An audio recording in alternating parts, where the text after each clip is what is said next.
बिस्मिल्लाहिर्रहमानिर्रहीम। आज का जो टॉपिक है बहुत ही अहम है, कंसोलिडेशन ऑफ सूट क्या है। तो कंसोलिडेशन जो ऑर्डर डील करता है, ऑर्डर 2, इसका जो रूल है 6, इसका सब रूल है 6A। इस कंसोलिडेशन ऑफ सूट का मतलब है यकजाई मुकदमात। ये लाहौर हाई कोर्ट अमेंडमेंट है।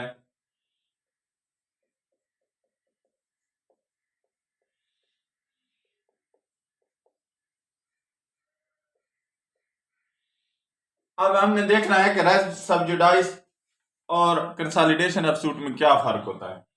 तो कंसोलिडेशन ऑफ सूट समझते हैं, बहुत ही आसान है, एक एग्जांपल से समझते हैं। एक पार्टी है ए, दूसरी पार्टी है बी। ए ने बी के खिलाफ तकमील मुआहदा का दावा दायर किया। बी ने क्या किया, बी चूंकि ऑनर था, उसने पोजेशन का दावा दायर कर दिया और साथ ही इसी के साथ ही मीन प्रॉफिट भी था, मीन प्रॉफिट का दावा भी था। तो कोर्ट ने देखा कि पार्टीज जो है ए और बी सेम है, दावाजात 2 हैं। अब इनमें जो है इशू जो बनेंगे तकमील मुआहदा में और पोजेशन में, ये सिमिलर होंगे।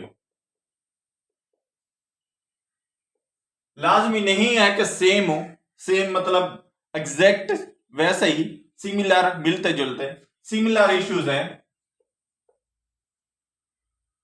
या जो पार्टी ए ने एविडेंस पेश करनी है अपने दावा में, वही एविडेंस उसने जो उसके खिलाफ दावा दायर किया गया है उसमें भी वही एविडेंस उसने पेश करनी है। इसी तरह बी ने जो अपने दावा में पेश करनी है एविडेंस, जो उसके खिलाफ दावा दायर किया गया है उसमें भी उसी तरह के इश्यूज हैं, वही एविडेंस पेश करनी है। तो कोर्ट क्या करेगी, अगर मुनासिब समझती है for the sake of justice, तो कंसोलिडेशन का ऑर्डर कर देगी, कंसोलिडेशन ऑफ सूट का।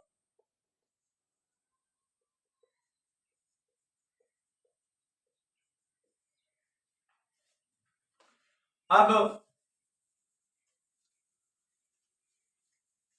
देख लेते हैं जी, डेफिनेशन है क्या। वेयर 2 और मोर सूट्स आर प्रोसीडिंग। प्रोसीडिंग से मुराद सिर्फ सूट्स के लिए कंसोलिडेशन नहीं होती, बल्कि एप्लीकेशन के लिए। फॉर एग्जांपल, अगर कहीं कोई हजानत की फैमिली कोर्ट में दरखास्त है तो इसी के साथ दिला पाने का दावा भी है, तो कोर्ट इसे कंसोलिडेट कर देती है।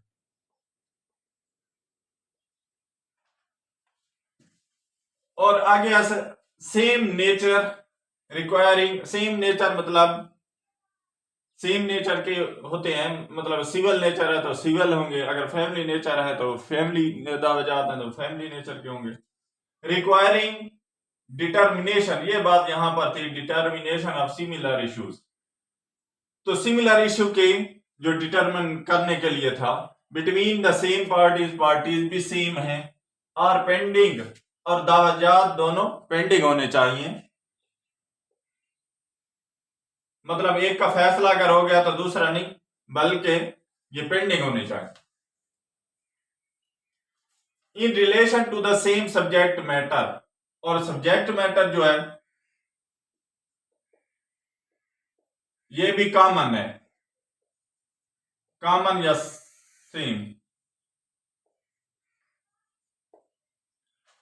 द कोर्ट में इफ कंसिडर एक्सपीडियंट, कोर्ट अगर मुनासिब समझती है for the sake of justice और मल्टीपली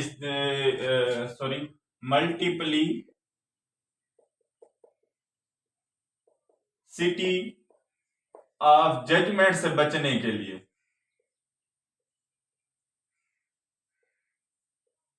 अगर वो एक्सपीडियंट समझती है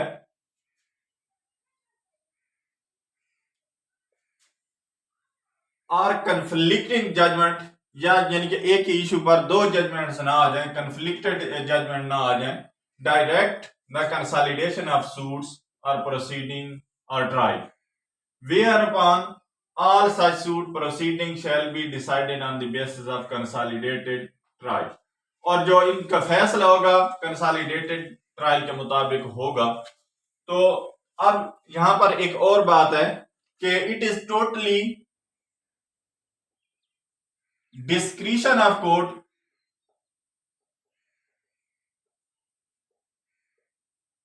लेकिन कोर्ट जो है जो भी फैसला लिखेगी, जो भी ऑर्डर करेगी, कंसोलिडेशन का ऑर्डर जो करेगी, उसमें रीजन जरूर लिखेगी,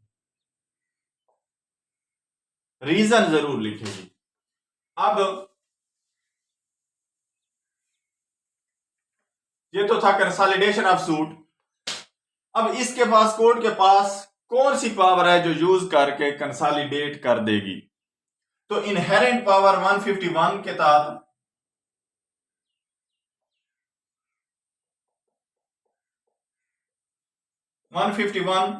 इस्तेमाल करके मुकदमात यकजा करेगी।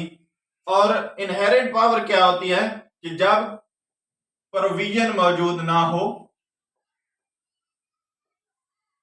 लॉ में प्रोविजन मौजूद नहीं है, तो कोर्ट का काम चूंकि जस्टिस देना होता है, इंसाफ देना होता है, तो for the sake of justice वो कुछ भी कर सकती है, कोई भी ऑर्डर कर सकती है। लेकिन ये बात जरूरी है कि रीजन रिकॉर्ड करनी पड़ेगी। कोई भी ऑर्डर पास करने के लिए इनहेरेंट पावर के तहत कोर्ट को रीजन लिखनी होती है। और इसमें सबसे ये बात अहम है कि प्रोविजन में अगर वो चीज डिस्क्राइब ना की गई हो, एक्सप्रेस ना की गई हो, तो तब इनहेरेंट पावर का इस्तेमाल होता है। अब दरखास्त कहां देनी होती है? अक्सर ऐसे करते हैं कि अगर सेम कोर्ट में दो दवाजात चल रहे हैं, तो वो जगजाई मुकदमात की दरखास्त भी डिस्ट्रिक्ट जज साहब के पास दे रहे होते हैं, जो कि गलत होता है। अगर सेम कोर्ट में है तो कोर्ट के पास इख्तियार है 151 के तहत वो अपना रिकॉर्ड तलब कर सकती है और जो है कंसोलिडेशन का ऑर्डर कर सकती है। अगर एक ही अदालत में दो दावाजात दायर हों तो कोर्ट खुद से कंसोलिडेट कर सकती है। अगर दो अलग-अलग अदालतों में हों तो फिर जो है डिस्ट्रिक्ट कोर्ट में अप्लाई करना चाहिए। अब ये तो था कंसोलिडेशन ऑफ सूट। अब रेस्ट सब जुडाइस क्या था? रेस्ट सब जुडाइस था अगर सेम पार्टीज हैं, सेम टाइटल है, same parties, same title, same subject matter,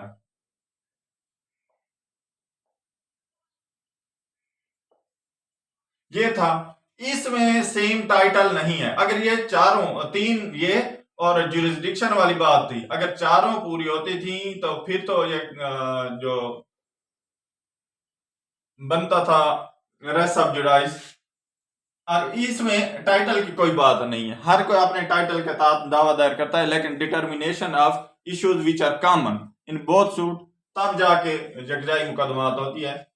तो इसमें एक और बात भी थी, इसकी एग्जांपल ये थी कि ए पार्टी थी, इसने बी के खिलाफ, ये जो रेस्ट सब जुडाइस है, बी के खिलाफ एक दावा असदार का किया और यही दावा बाद में या किसी दूसरी अदालत में जाकर ए दोबारा, अभी ये पेंडिंग है, बी के खिलाफ और दावा दायर कर देती है, तो रेस्ट सब जुडाइस के तहत ये नहीं होना चाहिए और कोर्ट इसे ट्रायल दूसरे वाले को नहीं करेगी, क्योंकि अगर पहले वाला जो दावा है वो कॉम्पिटेंट कोर्ट में दायर शुदा है और पेंडिंग है। तो रेस जुडिकाटा तो मैंने पहले बताया था आपको कि वो फैसला किसी इश्यू का या किसी दावा का अगर फैसला हो जाए तो दोबारा दायर नहीं हो सकता। तो ये है जी कंसोलिडेशन ऑफ सूट।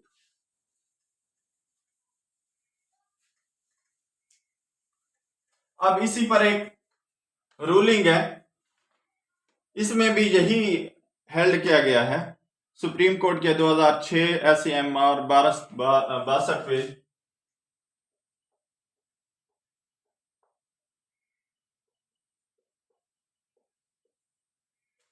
इसमें कहा गया consolidation of suit, object and scope. Consolidation of suit can be ordered by court in exercise of inherent jurisdiction.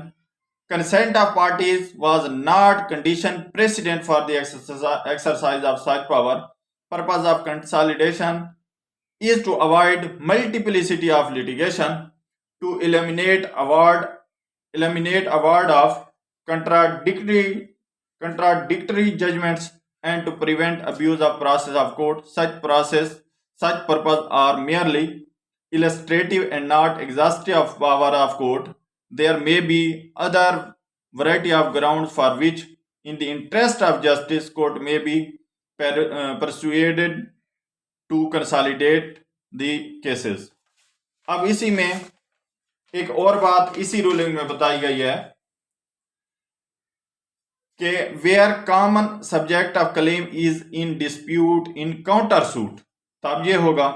और आगे इन्होंने कहा है the rule was completely ignored by trial courts as it was failed to decide the issue in the question। ये जो उसी वक्त दावा की दरखास्त दी गई थी कंसोलिडेशन की खारिज हुई थी। And committed error to stay of proceeding of time respondent suit which was rightly rectified by the learned high court with cogent reason in the impugned judgment। It is pertinent to mention, ये बात है में here, that parties in both the suits are the same and subject matter property is the same। It is well settled by a long chain of authorities that consolidation of suit can be ordered by the court in exercise of inherent powers। तो मतलब ये है कि inherent power का इस्तेमाल करेगी, और जब सब्जेक्ट मैटर सेम हो, पार्टीज भी सेम हो, कोई जो इशू है वो सिमिलर हो, तो उसके डिटर्मिनेशन के लिए जो है कोर्ट कंसोलिडेशन ऑफ सूट का ऑर्डर करेगी। So thank you very much. अगर वीडियो आपको अच्छी लगे तो लाइक जरूर कर देना, मेरे चैनल को सब्सक्राइब जरूर कर देना।